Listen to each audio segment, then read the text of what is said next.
Okay, folks, it's the 3rd of February. It's a little after 5 p.m. It's a beautiful Wednesday, and we need to soak up every second of it because some of winter's hell is coming. We're all starting to bear down here and kind of get ready for some pretty extreme temperatures. I believe the temperatures, they start Saturday. I'm seeing a string of 4 days in a row right now scheduled for 13 below zero. And that's just temperature. You get a little bit of a wind kicked up, now you're looking at 20, 25 below zero. So putting some efforts and some stuff behind that, getting ready. The barn's all good to go for the most part. I got a couple things I want to do to it tomorrow. Checked all the heat tape, everything else. But yeah, our luck has run out.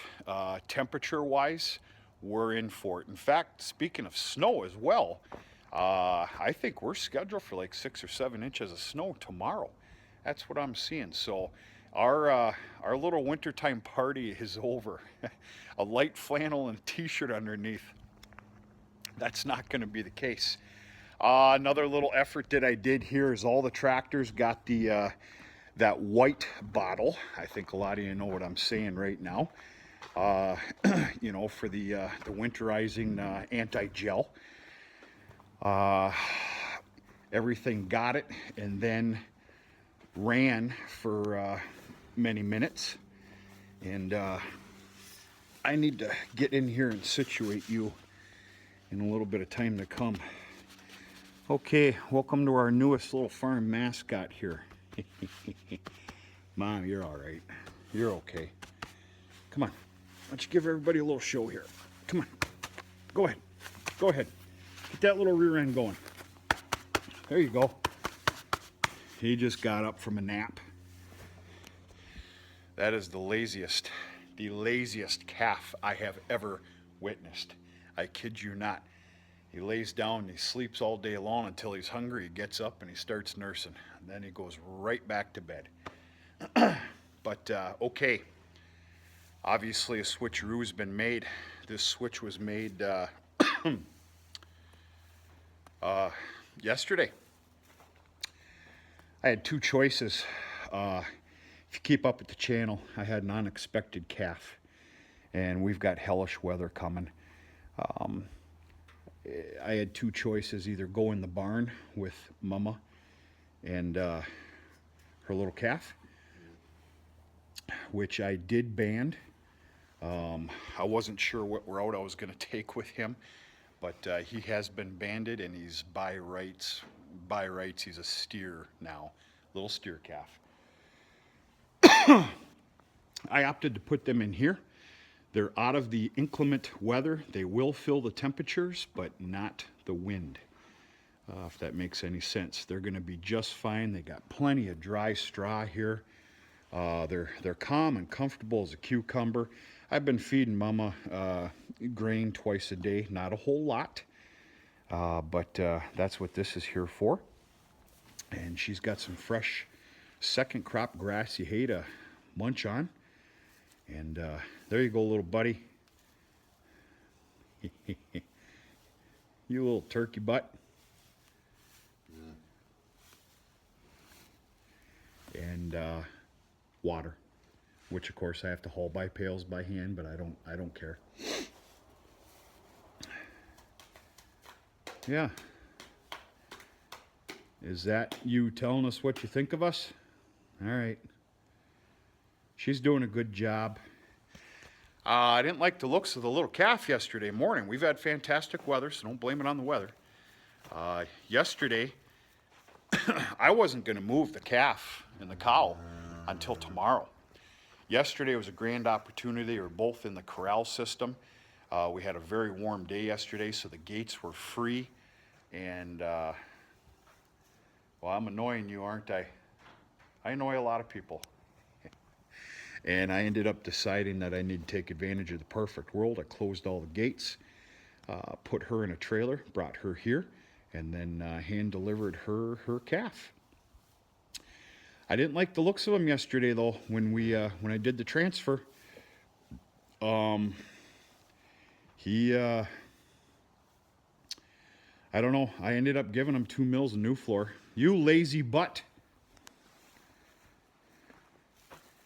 Oh, is he lazy? Oh, is he lazy? You're okay, though. It's all right, Mom. You know it's okay. I didn't like the looks of him. So he ended up getting... I'm really making her upset. He ended up getting 2 simple mils of new floor. And he was bright-eyed and bushy-tailed this morning. I think he's just fine. But, yeah, they're doing real well. This is a perfect little fit for them. Get them out of the element. They are going to fill the temperatures. Those kind of temperatures aren't going to bother the cattle. It's the, you know, in the open that they do. But they're just fine in here. I just finished up stacking the last amount of post that I am prepping for this spring's fence line projects. I'd have to say between my runner posts, that's what I call these. These are those 4 to 5 inchers, and a little bit of beefier posts here. These are the 5 to 6 inchers, and of course I'll use these on the ends where there's a cinch. I don't have the right words here, but where there's a ratchet. Basically, it's pulling them. Instead of bracing, you get a big enough pull with that hydraulic pounder, and you get, if you got to get it in deep enough, obviously. You don't have to put up bracing, so to speak. I've tested those waters and it works. But it takes a little beefier of a post, and down about as far as you can, preferably, you know, on an 8-foot post. Trying to get it in the ground at least 3 feet is a major plus with your end posts. These runners, no big deal. So yeah, I'm done. I got the last amount of posts here today. I believe I got a count of about 60, 65 of them now. We'll see what happens. You know, it's kind of a double-edged sword here in the spring, you know, with these fence lines projects and everything else is going on.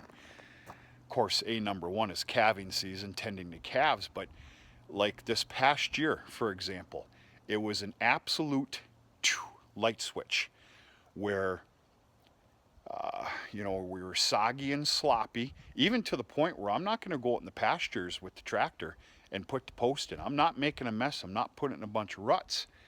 But it's a double-edged sword, so to speak. Within a light switch, it was time to hit the fields. So we'll see what happens this spring. And you know, of course, there's always time in the evening, maybe even with a couple of hay freds, you know, to put some post in. So at an absolute minimum, I've got 2 runs that I'm by God doing this spring, and then we'll just see what happens. But okay, the heifer lot has grown as well. We've had a few little changes here, folks. Heifer lot has grown. There's now a total of 39 head in here. I moved 8 heifers from in the barn. I do not know why they're all conjugating over there, but they are. Actually, they do that many times a day. I moved the 8 heifers from in the barn that I'm keeping out here. Yesterday, last evening, they got 2 fresh bales of grassy alfalfa baleage, and my last 4x5 bale, which actually was an end cap bale, which turned out fantastic. Now I put the bad butt end on the ground, but that's a 4x5 bale of pure dry alfalfa. So they're doing real good. The heifers that were in the barn that got shoved out here, they caught on real quick. You've got a full line of heifers here eating grain every night. Of course, that business is over now. They get their grain about 4:30, and things are pretty good. We're going to take a look inside the barn and show you the real quick changes that come about.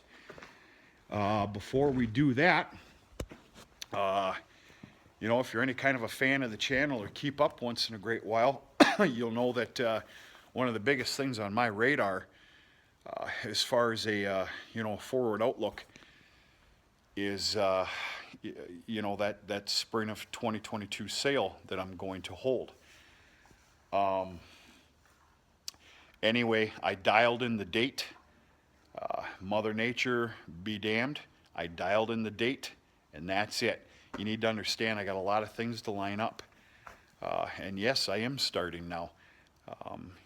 Whether it's, the auctioneer, which that's actually already a done deal. And I'm pretty sure we're going to have some Gen X reps here. And we'll see from there. But I'm putting booklets together and everything else. All the AI sires, and the list goes on and on. Now, of course, one of the things that I don't have yet that's going to be a part of that sale is the open heifers. The open heifers on that sale are the calves that are going to be born, heifer calves that are going to be born here this spring. So we'll see. But that's what winter's about. Don't get me wrong, I got a lot to do. Things are busy. But I'm also, here and preparations on things to come. And that's one of my areas that I'm concentrating on. I've got a lot of work to do here this fall that I also need to start getting prepared for. All this needs to go. This entire shelter, the entire shelter needs to be emptied. A lot of things taken down. I need to put runners throughout the whole dang thing. There's going to be 8 pens built in this shelter. I mean, you're not going to see any round bales anymore. In fact, I'm not even going to be able to get the tractors in here. This is old straw here. I'm probably going to hook up to the small square baler, and because all the strings are gone, most of them anyway. And I got to get that all cleaned up. This little trough here for what I call the overflow pen, that's got to go away. Yeah, I've got a plan in my head. It's not on paper yet, but basically I'm building 8 pens because I'm going to up the ante just a little bit. 10 to 12 to 13 open heifers, 10 to 12 to 13 bred heifers, probably most likely 4 yearling bulls. I doubt 5, 4, and my 2 bulls that I have now that are going to be on their last year's cleanup for me here this year. So that's definitely going to merit 8 pens, and yeah, I'm looking forward to it. I'm just thinking out loud here a little bit. Speaking of open heifers, I've made a decision. I'm going to test the waters a little bit here. See what the markets are all about, in my somewhat, we'll say, general local area. Let's just say 100-mile radius. I am going to pick out of good quality 8 to 10 open heifers, and they will be for sale this coming year. I'd probably have to say June. So we'll see.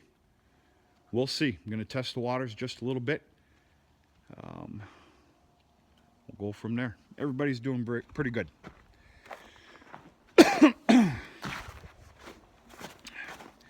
Cows are all doing good. They're eating too much.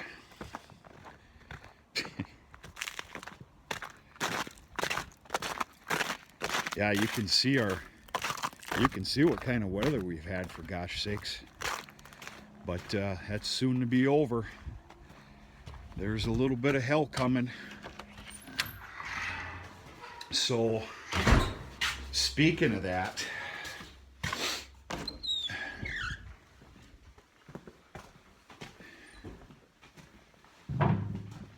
okay, these 2 pens are all emptied now. There was a combination of those 8 heifers all over the place. First thing I did is got them all out of here, which wasn't exactly the easiest task, but it just takes time. Actually, it went pretty damn good. About a little less than an hour. Anyway,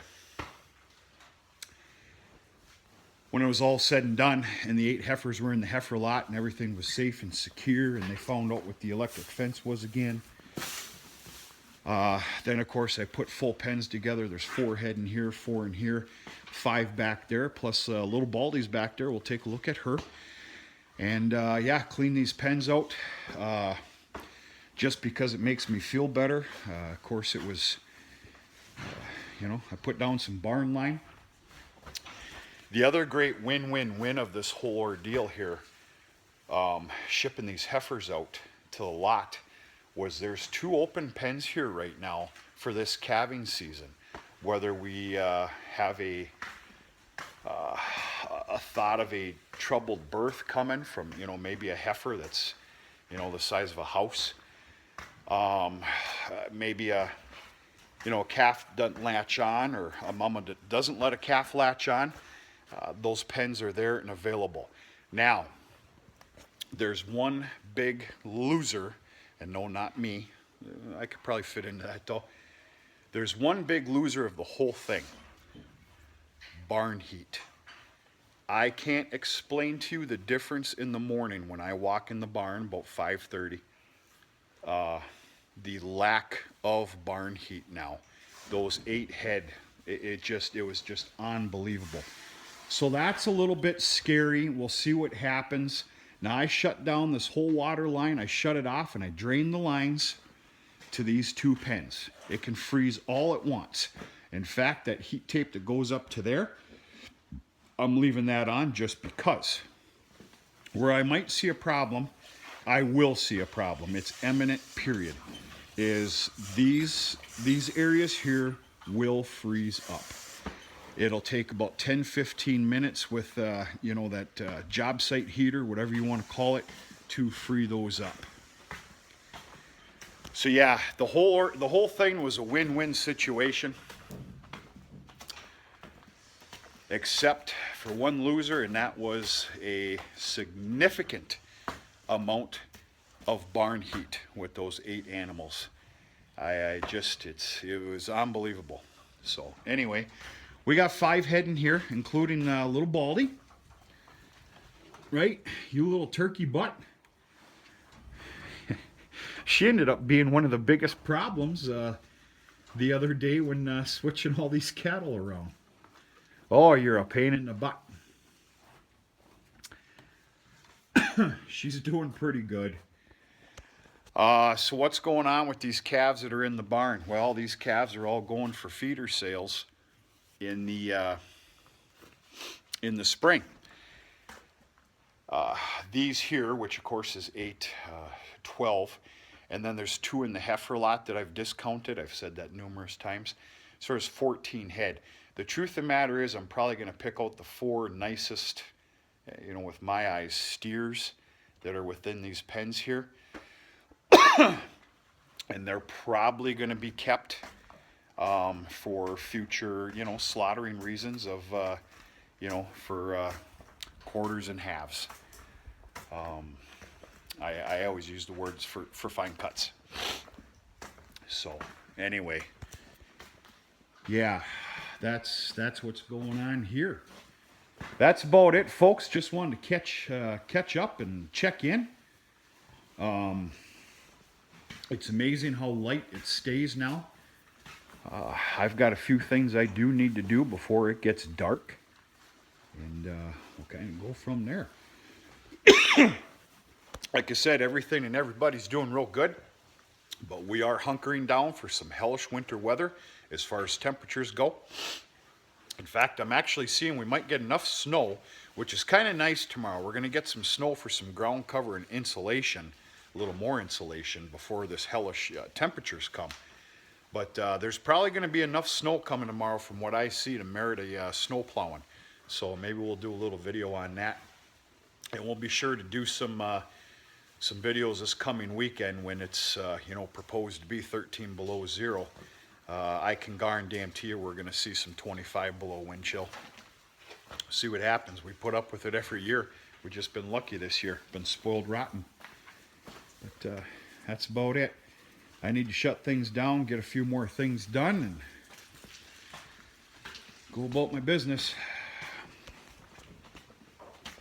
Good to see you again.